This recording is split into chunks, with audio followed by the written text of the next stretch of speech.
You have to understand this. Boxing's like this game of life.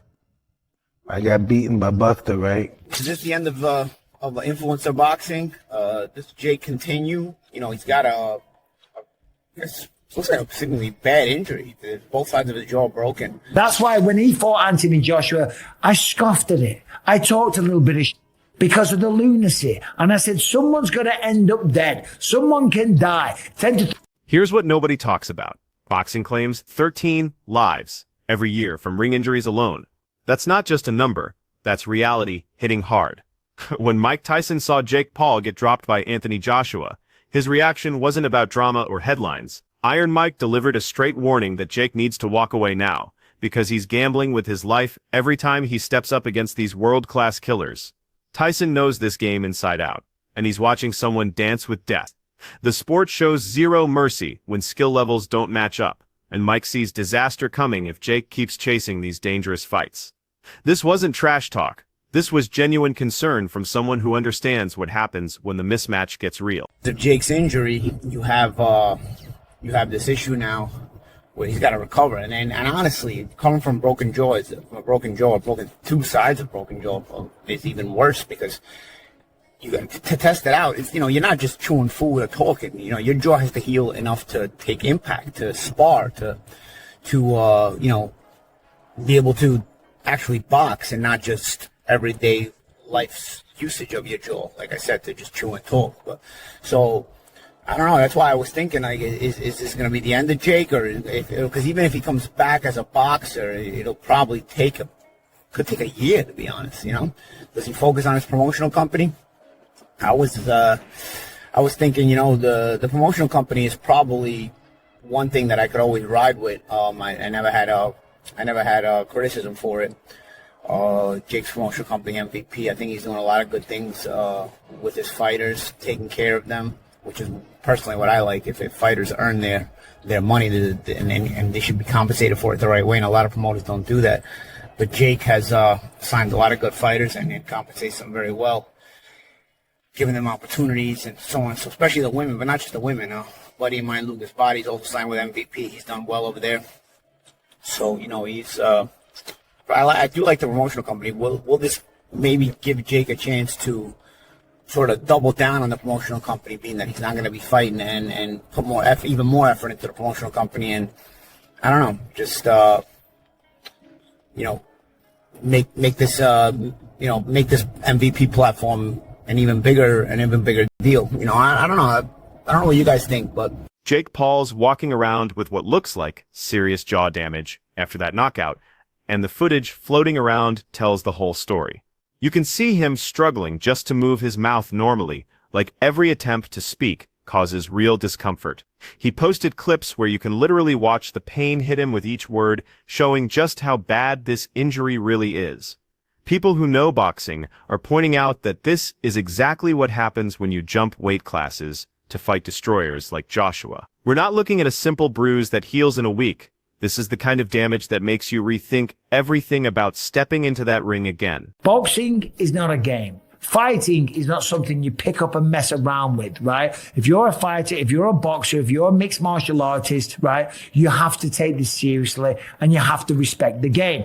That's why when he fought Anthony Joshua, I scoffed at it. I talked a little bit of because of the lunacy. And I said, someone's going to end up dead. Someone can die. 10 to 13 boxers die per year. It is not a game. Now, of course, the man wants to make money and he wants to box people and he wants to entertain his fans and thrill audiences. And that's great. And God bless him. Fair play to him. The man is very, very successful. I've never talked about that. I've only talked about a 58-year-old Mike Tyson or fighting retired, semi-retired UFC legends and then talking about them, right? All I've ever said is box someone your own age and size. And then this thing with Anthony Joshua, I was like, this is crazy. Now let's talk about the actual fight for a second. It happened in the 6th round, and it happened in a 22-foot ring.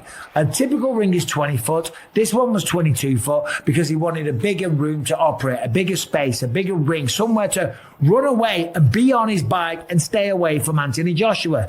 Now, I don't blame the guy. I'd have done the same thing, right? Because Anthony Joshua is gigantic and has the kind of power that could potentially do that to you, right? Maybe it's real, maybe it's AI, right? Either way, his face is going to be swollen today. That's a fact, right? The bigger ring gives you more space. Jake Paul did about 5 miles of road work, shot about 25 double leg takedowns because he didn't want to stand there and go toe to toe with him like Francis Ngannou did because he knows what would have happened, okay? And ultimately, it ended up happening anyway in the 6th round. And yeah, okay, he's going to have the street cred of standing there and say, I went 6 rounds.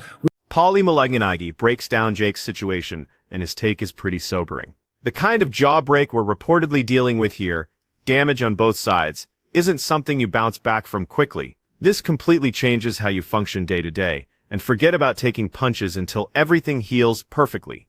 Paulie thinks Jake could be out for a full year, maybe longer, which opens up interesting questions about his future direction. Here's the thing though, Paulie actually respects what Jake's built with his MVP promotion company. He points out that Jake's signing legitimate talent and paying fighters properly, which is rare in a sport known for shady business. Maybe focusing on promotion while healing is the smartest play here, because that's where Jake's actually excelling without risking his health. Anthony Joshua couldn't have done any more. When you get in the ring with somebody that is constantly trying to just survive and run, you can't do anything about it. Our sport is built up of journeymen, like what Jake Paul did. He's trying to survive. He's not trying to engage. And so therefore, it's your job to cut him down and catch up to him.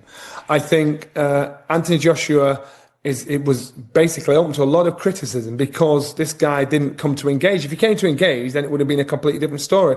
And I understand the frustration of the general public when they're saying they should knock him out in 1 to 2 rounds. I get that because Jake Paul has been brilliant at annoying and getting under the skin of everybody, which you really in our sport, if you can evoke emotion from the fans, you're doing a great job. So what Jake Paul did was got in the ring. I think he realised the task in hand when he stood there in that 22-foot ring. He sees an Adonis of a fighter, former world champion, Anthony Joshua in another corner, and that's when reality hit fiction. Everything he had in his head, everything he thought that he could possibly do, had disappeared, slipped out the ring with the cornerman, slipped out the ring, and he thought, wow, this is for real. And even a little jab that just gently missed him, you could see him thinking, what is this about? So it was a case of survival. And to me, I didn't want Anthony Joshua to knock him out, if I'm honest with you. I thought, you've got to make this kid have a reality check. And that's what he actually did, because Jake Paul himself said, I was shattered. You know, this guy, everything I thought I could do, I couldn't do. Boxing looks so easy on the TV. Boxing looks so, matter of fact, no big deal. Until you get punched, and then reality kicks in. And Jake Paul, he has done a brilliant job of promoting himself, promoting this fight, promoting the evoking human emotion. And I think he'll be a great promoter down the line because, on the undercard, you had Caroline DeBar boxing on the undercard. You had all these amazing fights on the undercard, all the girls getting the chance to shine. Michael Bisping brings up something that cuts through all the entertainment noise. Combat sports kill people regularly. Between 10 and 13 professional boxers die from ring injuries every single year, and that statistic should shake everyone involved. This isn't theoretical danger we're discussing. This is documented reality that happens consistently. Bisping calls out Jake for jumping way outside his natural weight class, just for bigger paydays, creating these dangerous mismatches that might sell tickets but put lives at serious risk. He stresses that boxing demands years of proper training, thorough preparation, and complete respect for what this sport can do to you. Ignore these fundamentals, and you're asking for consequences that no amount of money or fame can fix. People can tell me is, oh, but Jake Paul made a lot of money. Who cares? Money is a tool. Money is good. If you can get it, get it. Hustle. But here's the thing. If someone offered you $100 million, but then if you took the $100 million, you have to pass away, they're going to take your life in 2 weeks. I mean, would you take that? So you get a lot of money and then you only have 2 weeks with the money. Like that, to me, that's stupid. So money is cool, but there's billionaires and millionaires that have lost their life. I'm sure they had terminal illnesses or whatnot. I'm sure they would give up a lot of their wealth or large portions of their wealth for their health. That's why people say health is wealth. So I'm not impressed by money.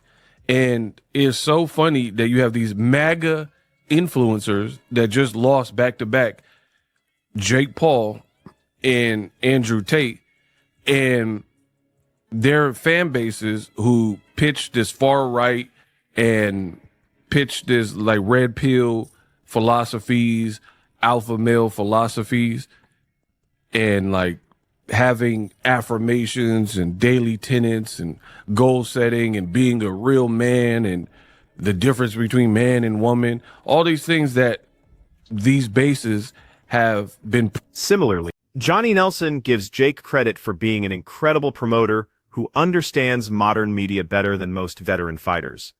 The guy knows how to create events that capture massive attention and generate serious buzz. But Nelson makes a crucial point: promotional genius doesn't justify putting your actual life on the line for entertainment. He sees Jake's loss to Joshua as a reality check. Not just for Jake, but for every influencer thinking they can replicate this path. While Jake crushes it at marketing and building events people want to watch, the physical risks he took were extremely serious and shouldn't be downplayed just because he made millions. Success at promotion can't compensate for the genuine dangers of facing professional level opponents when you're not truly ready. I guess it didn't shock me, but it kind of disappointed me. Whereas I didn't expect Jake Paul to go in there and just recklessly go forward and try to mix it up with Anthony Joshua. That would be like immediate suicide. That would be like running into a jet plane propeller on purpose. But there's a fine line between being defensive minded and using your ability to move and your speed and things like that, than like literally fleeing and just running around the ring like you're in a cartoon. And that's what he basically resorted to for the first 4 rounds. I mean, I guess it was effective because he stayed upright, other than when he was flopping down on the canvas. But no, nothing really surprised me. Jake got the knockout that everybody expected, and it was a pretty impressive knockout when he finally got it. It just took him longer than it probably should have to get there. Why do you think it took him so long? It seemed at times that he wasn't throwing his right hand as much. Was it just the fact, like you said, Jake was on the back foot, it was difficult to pin him down, or do you think Joshua should have and could have finished this way earlier? I mean, he probably could have finished it a little bit earlier. I mean, I'm willing to cut him a little bit of slack because we look at it from the standpoint of, okay, he's a physically much more imposing figure, a much better fighter, a much heavier puncher, a much more experienced fighter. This is an Olympic gold medal winner. This is a 2-time unified heavyweight champion going up against what is basically still a novice professional in Jake Paul, who, by the way, is fighting generally in the 200-pound weight class, and Anthony Joshua was a chiseled 250 in most of his fights or thereabouts. So from that standpoint, he had all the physical advantages as well as all the experience and skills advantages. So why couldn't he do it earlier? Because it's hard to catch up with a guy when he's just going to run around and never try to even take. Medical experts are making it clear that Jake's broken jaw isn't just a temporary inconvenience. This is potentially career-changing damage that affects everything.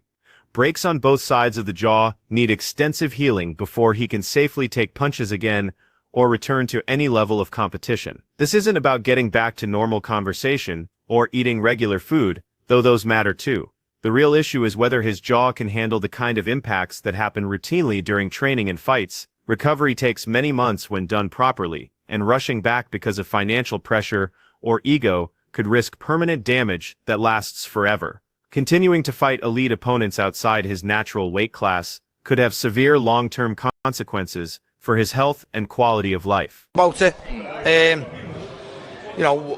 on the flip side to it, everyone's laughing at Jake Paul when Jake Paul's laughing at everybody else. Everyone's making fun of him. He's laughing at us, not we're laughing at him. He's just laughed himself to the bank. Even before that fight, he's an unbelievable businessman, which is exactly what he is. To do what he's done, drag Mike Tyson into the ring, drag Anthony Joshua into the ring, get Netflix to do what he's done with women's boxing. Laugh at him all you want, mate. He's absolutely, I'm going to use the word the businessman. He's unbelievable at what he's doing. As a fighter, as a boxer, as a professional boxer, he's poor. And I mean this with the greatest respect. you know, he's come off the couch watching YouTube, doing YouTube and influencing people to get Anthony Joshua in the ring.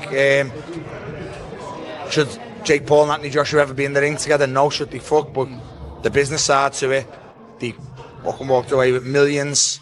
The fight was poor. Jake was just in there to survive.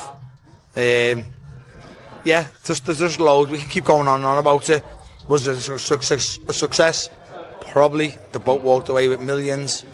But for Jake to get Joshua in the ring there, you can say all you want, but I think personally, if that fight fell on Tyson Fury's lap first, he would have took it. You know, which heavyweight's going to say, yeah, it is? Just let's say, an example, 50 million to fight Jake Paul.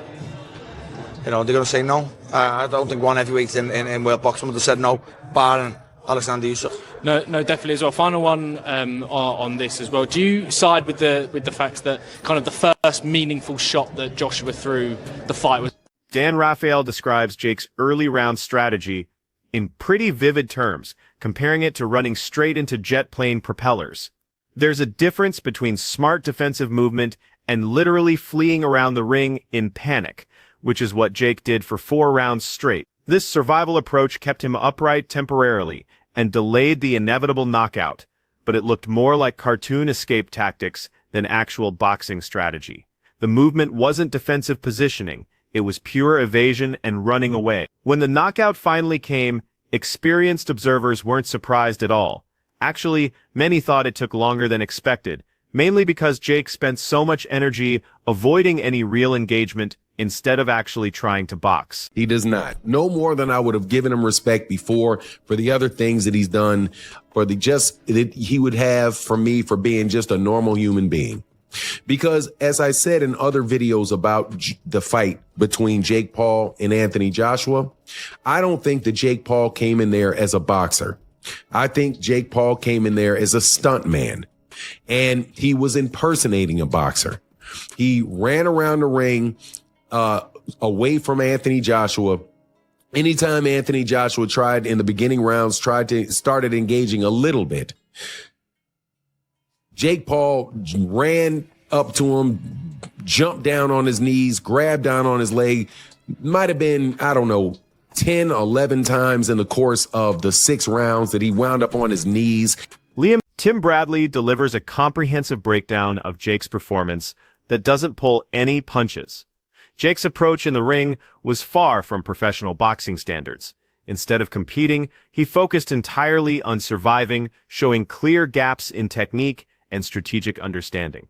However, Bradley acknowledges Jake's undeniable business success, highlighting his ability to secure fights with massive names like Tyson and Joshua, lock down huge Netflix deals, and bring attention to women's boxing. From a promotional standpoint, Jake operates at world-class levels, turning potential spectacles into multi-million-dollar global events. But Bradley emphasizes that despite all this financial success and promotional brilliance, the actual fight disappointed serious boxing fans who recognize real competitive boxing. Jake's ring performance showed that while he excels as an influencer and promoter, his actual boxing abilities remain limited, relying heavily on survival tactics rather than genuine competitive skill. We had the Mike Tyson fight. This year, we had the Anthony Joshua fight, but things went very, very differently for Jake Paul. His jaw is broken in 2 different places. He is on an all-liquid diet, and things didn't go quite as well for him as he thought they would, but he did make $92 million.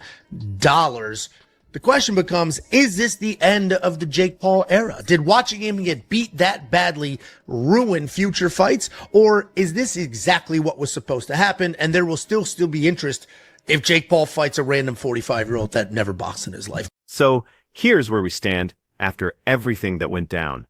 Jake Paul reportedly suffered what some are calling potentially career-ending damage after his fight with Joshua, with multiple observers saying his performance looked more like stunt work than serious sport. Throughout the early rounds, Jake repeatedly ran from exchanges, dropped to his knees avoiding punishment, and desperately clinched Joshua just to survive, reportedly doing this 10 to 11 times over 6 rounds. While lasting 6 rounds before the knockout might seem impressive, critics argue his tactics were genuinely unsafe and completely unprofessional, creating unnecessary health risks.